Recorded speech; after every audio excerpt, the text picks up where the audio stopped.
Hey everyone, it's Theo Reviews PMQs. I'm reviewing the PMQs of yesterday, so that's the 2nd of March 2022. Unfortunately, I wasn't able to review it because I have work in the morning and the afternoon.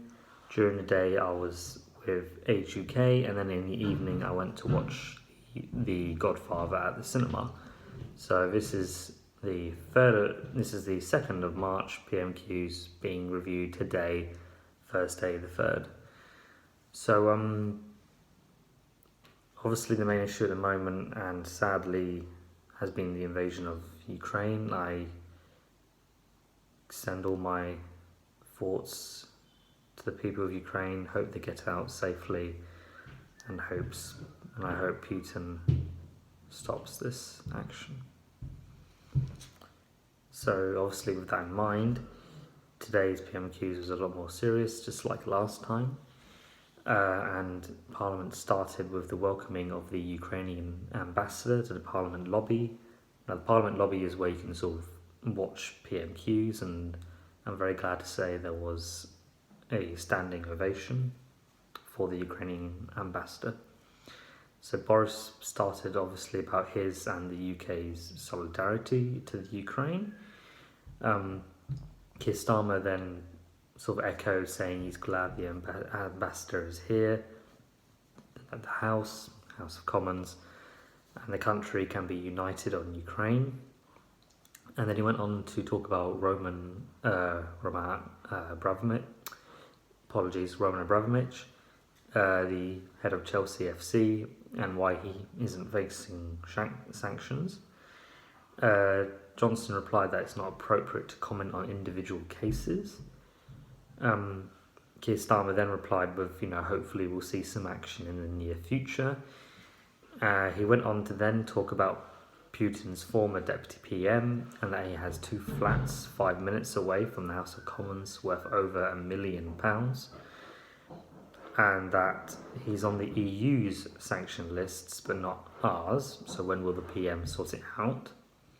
Boris Johnson just said that we should be proud of what we've done so far, and that we can theoretically sanction anyone, which is all you need to know, to be honest, sadly. Keir Starmer then replied with that transparency is essential to rooting out corruption, which is absolutely correct. He went on to say that, we only know about the flat because of dissidents, and isn't the PM worried about that? We don't know because of our own facts. Boris said that, we've done everything we can, and we're continuing to tighten the noose around Putin's inner circle. Keir Starmer then went on to say that the economic crime bill, the one that's being voted on Monday, sort of regulates and shows who owns property in the UK, but it does not come into force for existing owners for 18 months, and that is far too late for the people of Ukraine. And why are they giving people 18? Sorry if you hear loud noises. We're currently having work done in the house, so I do apologise. So they said, why are we giving people 18 months to take their money out of England or London grab? Boris Johnson just said, we should be proud of what we've done so far. Again, Keir Starmer then replied with, hopefully you can hear me. Keir Starmer then replied with that when the bill comes to the House, it will be completely supported by the Labour Party. But they should add an amendment on for that. Boris said, we'll publish a list of all those who have assets in the Ukraine from Russia, in the UK from Russia. Keir Starmer then said, that will show unity across the House on this, and that there's great bravery from the Ukrainians and also the people protesting in Russia, who are very brave as well. And, Boris Johnson hardly agreed.